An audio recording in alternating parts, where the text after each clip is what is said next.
Madame la Présidente du Sénat, Messieurs les ministres du gouvernement de la transition, Monsieur le Président de la Commission, chers collègues, bonsoir. J'aimerais poser ces quelques questions au ministre de la Justice, garde des Sceaux. Je voudrais poser un dossier aussi lourd que vous connaissez, Monsieur le ministre, c'est le dossier des crimes rituels.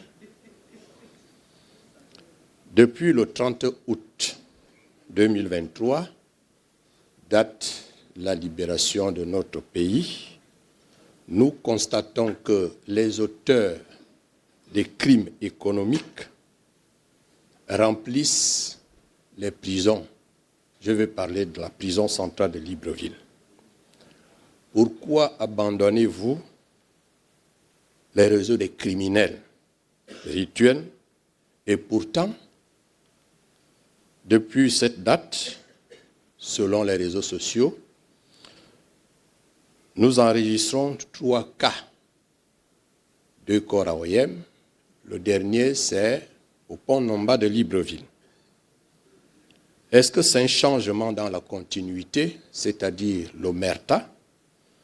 Pouvez-nous nous rassurer ici qu'en 2024, nous pouvons dire, avec la transition, 0 crime rituel? Je voudrais revenir sur votre exposé à la page 14,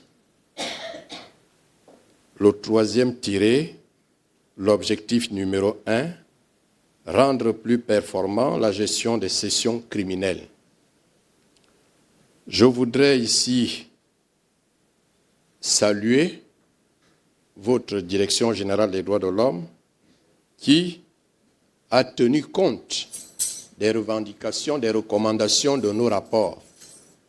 Car, Monsieur le ministre, je voudrais vous proposer à ce que se tiennent des sessions criminelles uniquement réservées aux crimes rituels, car les dossiers sont très, très nombreux.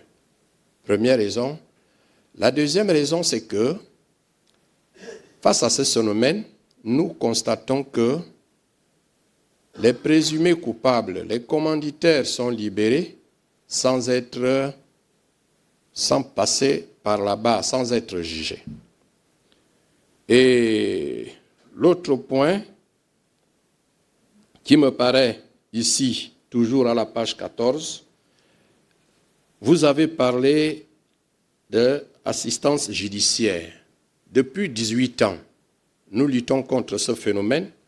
Nous n'avons jamais eu la chance d'être soutenus par votre département en octroyant des assistants judiciaires pour défendre, pour soutenir, disons, les familles victimes de ce phénomène barbare. Alors, Monsieur le ministre de la Justice, vous proposez 300 personnes parmi les personnes les plus vulnérables qui sont victimes de ces injustices d'une manière générale.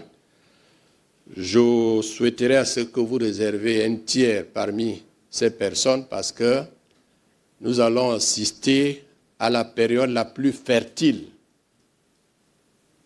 de ce phénomène des crimes rituels au Gabon. Parce que nous allons assister non seulement aux élections, mais aussi et surtout aux assises nationales. Car, selon nos études effectuées en 2011 et en 2012, quand il y a des mouvements politiques dans notre cité, on ramasse les corps à travers l'étendue du territoire national. Et avec l'omerta, on fait semblant de dire au Gabon qu'il y a la paix. La paix ne se décrète pas. Monsieur le Président, excusez-moi, c'est très sérieux. Si vous n'avez jamais été victime, mais ça me touche parce que moi-même j'ai été victime. Oui. Et je suis chrétien, je crois que demain ou après-demain, nous allons vivre dans la paix dans ce pays. Pour terminer, Monsieur le ministre, je formule le vœu de libérer la justice, je ne suis pas le seul à le dire, de lutter contre l'impunité et surtout la corruption, comme venaient de le dire nos prédécesseurs. Je vous remercie.